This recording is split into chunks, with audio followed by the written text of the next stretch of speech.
til hamingju. Hvernig er svona tilfinningin í þessu? Bara geggjuð. Já. Bara geggjuð. Já.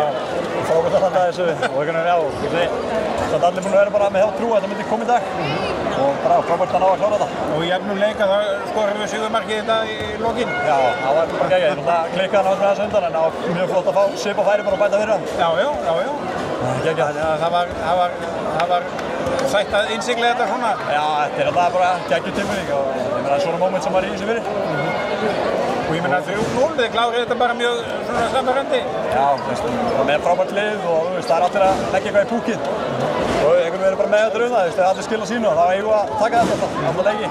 Og svo er það bara hver skilja sínu hlutverki og eitthvað sem geta prófið yfir sig og ekki alltaf þetta nátt niður. Og hafa trú á þessu allan tímann? Já, einmitt, það er bara þetta sem liður í sísóning. Þú varum meira og meiri trú að myndast bara og settu okkur markmið. Það verður að taka byggar og hérna Íslandsmeistara sem að ná að landa.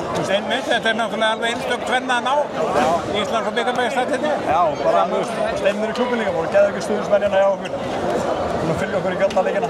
Það er geggjað. Það er búið að vera náttúrulega stigvaxandi stemning í kringum ykkur. Já, klárlega. Og bara geggjað að skila þetta tilbaka.